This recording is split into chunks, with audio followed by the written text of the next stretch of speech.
আগের সব রেকর্ড ভেঙে চুরমার। নির্বাচনের আগে কথা ছিল সরকার হবে ছোট আকারের, স্মার্ট এবং কার্যকর। বলা হয়েছিল অযথা পদের পাহাড় তৈরি করে রাষ্ট্রের কোষাগারের উপর চাপ কমানো হবে।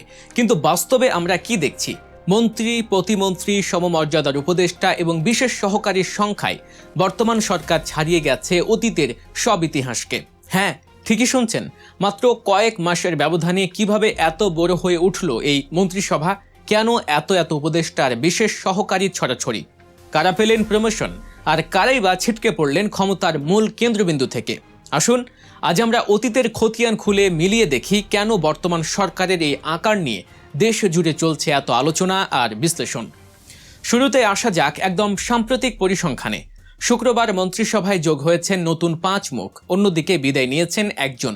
এই রদবদলের পর বর্তমানে সরকারের মন্ত্রী, প্রতিমন্ত্রী, উপদেষ্টা এবং বিশেষ সহকারীর মোট সংখ্যা গিয়ে দাঁড়িয়েছে 70 জনে। সংসদীয় গণতন্ত্রের ইতিহাসে যা রীতিমতো একটি বিশাল সংখ্যা। সরকার গঠনের মাত্র 6 মাসের মধ্যেই মন্ত্রিসভার আকার যে শুধু বড় হয়েছে তা নয়, এখানে ঘটেছে বেশ কিছু চমকপ্রদ রদবদল। এতে যুক্ত হয়েছেন 4 জন নতুন মন্ত্রী এবং 2 জন প্রতিমন্ত্রী।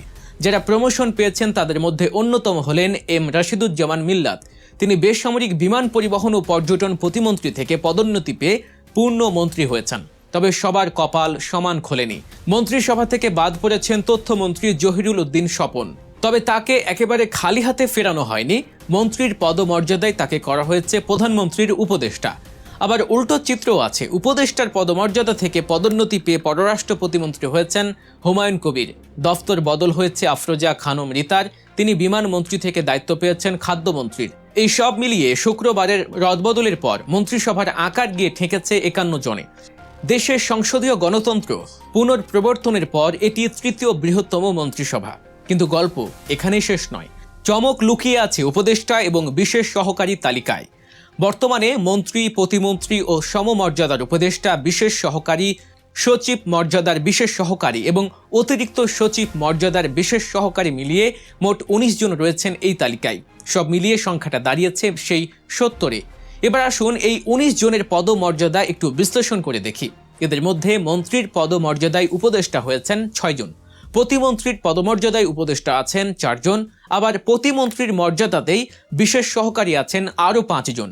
এখানেই শেষ নয়, সচিব মর্যাদায় 3 জন এবং অতিরিক্ত সচিব মর্যাদায় 1 জন প্রধানমন্ত্রীর বিশেষ সহকারী হিসেবে দায়িত্ব পালন করছেন। সচিব মর্যাদায় যারা আছেন তারা হলেন রাশেদ খান, সাইমুম পারভেজ এবং শাকিরুল ইসলাম। আর অতিরিক্ত সচিব মর্যাদায় আছেন যুব বিষয়ক বিশেষ সহকারী সাইদ বিন আবদুল্লাহ। ইতিহাস ঘাঁটলে দেখা যায় অতীতে কোনো সরকারের আমলেই মন্ত্রী, প্রতিমন্ত্রী, সমমর্যাদার উপদেষ্টা এবং বিশেষ সহকারী সহ অন্যান্য পদে কর্মরতদের মোট সংখ্যা কখনোই 70 জনের বেশি ছিল না। একমাত্র শেখ হাসিনার আমলে একবার এই সংখ্যা ঠিক 70 জন ছুঁয়েছিল।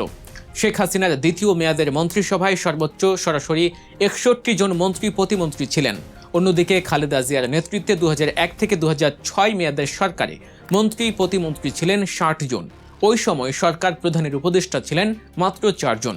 অথচ নির্বাচনের আগে বিএনপির পক্ষ থেকে বেশ কয়েকবার বলা হয়েছিল তারা ক্ষমতায় গেলে ছোট আকারের কার্যকর সরকার গঠন করবে।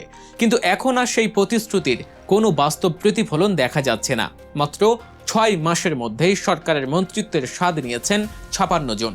এখানে একটি মজার বিষয় হলো নবনির্বাচিত রাষ্ট্রপতি মির্জা ফখরুল ইসলাম আলমগীর, স্পিকার হাফিজউদ্দিন আহমেদ এবং ডেপুটি স্পিকার কায়সার কামাল, এই গুরুত্বপূর্ণ ব্যক্তিরা কিন্তু মন্ত্রিসভার সদস্য হিসেবে গণ্য হচ্ছেন না। গত 17 ফেব্রুয়ারি তারেক রহমানের মন্ত্রিসভার যাত্রা শুরু হয়। প্রথম দিনেই মন্ত্রিসভার আকার ছিল 50 জনের। সে সময় প্রধানমন্ত্রী সহ পূর্ণ মন্ত্রী ছিলেন 26 জন এবং প্রতিমন্ত্রী ছিলেন 24 জন। পরবর্তীতে স্পিকার পদে নির্বাচিত হওয়ায় হাফিজউদ্দিন আহমেদ পরের মাসের মন্ত্রিত্ব সভা ত্যাগ করেন। একইভাবে ডেপুটি স্পিকার হওয়ায় পদ ছাড়েন কায়সার কামাল। তখন মন্ত্রিসভার সদস্য সংখ্যা দাঁড়ায় 48 জনে। এরপর নতুন করে মন্ত্রিত্ব পান আজম খান, ফলে সংখ্যাটি বেড়ে হয় 49। কিন্তু গত জুনে পার্বত্য চট্টগ্রাম বিষয়ক মন্ত্রী দীপেন দেওয়ান পদত্যাগ করলে সেই সংখ্যা আবার 48-এ নেমে আসে। এরপর 20 আগস্ট রাষ্ট্রপতি নির্বাচিত হওয়ায় মির্জা ফখরুল ইসলাম আলমগীর মন্ত্রিত্ব ছাড়লে 47 সদস্যের মন্ত্রিসভা কাজ চালিয়ে যাচ্ছিল, যার মধ্যে প্রধানমন্ত্রী সহ মন্ত্রী ছিলেন 24 জন এবং প্রতিমন্ত্রী ছিলেন 23 জন। এরপর গত শুক্রবার সেই বহু প্রতীক্ষিত সম্প্রসারণ ঘটে। 6 জন মন্ত্রী প্রতিমন্ত্রীর শপথ নেন, যার মধ্যে 5 জনই নতুন মুখ। প্রমোশন পেয়ে মন্ত্রী হওয়া রাশেদুজ্জামান মিল্লাতকেও নতুন করে শপথ নিতে হয়। নতুন শপথ নেওয়া 4 মন্ত্রী হলেন ডক্টর আব্দুল মঈন খান, রাশেদুজ্জামান মিল্লাত, সাচিং প্রু জেরি এবং আন্দালিব রহমান পার্থ। আর নতুন 2 প্রতিমন্ত্রী হলেন হুমায়ুন কবির এবং মোহাম্মদ শামীম কায়সার লিঙ্কন। টেকনোক্র্যাট কোটায় প্রতিমন্ত্রী হওয়া হুমায়ুন কবির এর আগে প্রধানমন্ত্রীর পররাষ্ট্র বিষয়ক উপদেষ্টা ছিলেন, আর বাদ পড়া জহিরুল উদ্দিন স্বপনকে করা হয়েছে উপদেষ্টা। ফলশ্রুতিতে মন্ত্রিসভার বর্তমান সদস্য সংখ্যা এখন 51। বর্তমান সরকারে মন্ত্রীর পদমর্যাদায় যারা উপদেষ্টা হিসেবে আছেন তাদের তালিকাটিও বেশ ভারী। মির্জা আব্বাস, নজরুল ইসলাম খান, রুহুল কবির রিজভী আহমেদ, ইসমাইল জবিউল্লাহ, রাশেদ আল মাহমুদ তিতুমুর এবং জহিরুল উদ্দিন স্বপন রয়েছেন এই তালিকায়। প্রতিমন্ত্রীর মর্যাদায় উপদেষ্টা হয়েছেন অবসরপ্রাপ্ত brigadier general Shamsul Islam, doctor মেহেদি আমিন, রেহান আসিফ আসাদ এবং ডাক্তার জাহিদুর রহমান। আর প্রতিমন্ত্রীর মর্যাদায় বিশেষ সহকারী হয়েছেন বিজন কান্তি সরকার, ডাক্তার এস.এম. জিয়াউদ্দিন এবং তানভীর গনি। এই মর্যাদায় আরও 2 জন কর্মকর্তা আছেন, তারা হলেন বিডা চেয়ারম্যান চৌধুরী আশিক মাহমুদ এবং জাতিসংঘের স্থায়ী প্রতিনিধি আইরিন খান। এবার একটু পেছনের দিকে তাকানো যাক। বাংলাদেশের রাজনৈতিক ইতিহাসে মন্ত্রিসভার আকার সবসময় একটি কৌতূহলের বিষয়।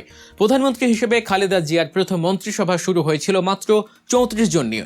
1991 সালের 20 মার্চ মন্ত্রী হিসেবে 11 জন এবং প্রতিমন্ত্রী হিসেবে 22 জন শপথ নিয়েছিলেন।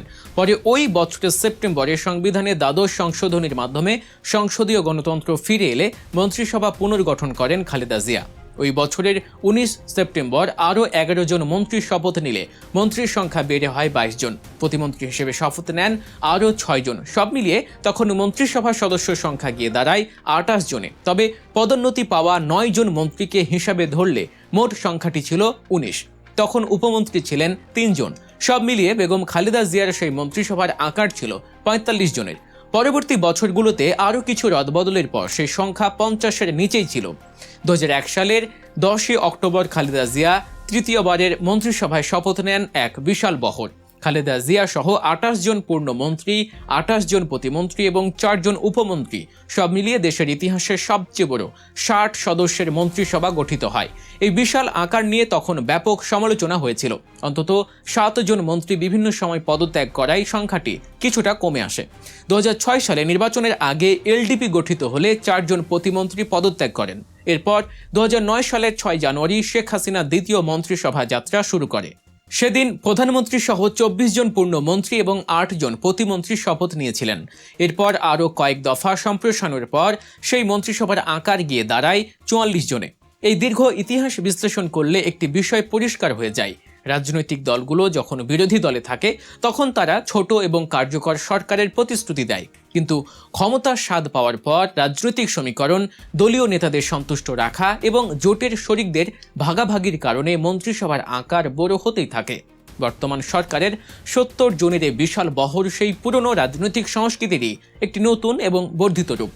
এখন দেখার বিষয়, এত বড় একটি প্রশাসনিক কাঠামো দেশের সাধারণ মানুষের কল্যাণে কতটা কার্যকর ভূমিকা রাখতে পারে, নাকি এটি শুধু ক্ষমতার অলিন্দে পদক আর পদবি বিতরণের একটি হাতিয়ার হয়েই থেকে যায়।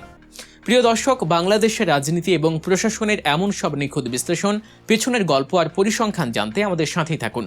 ভিডিওটি ভালো লাগলে অবশ্যই লাইক করবেন, আপনার মতামত কমেন্টে জানাবেন এবং নিয়মিত এমন তথ্যবহুল ভিডিও পেতে গল্প নিউজ চ্যানেলকে সাবস্ক্রাইব করতে ভুলবেন না।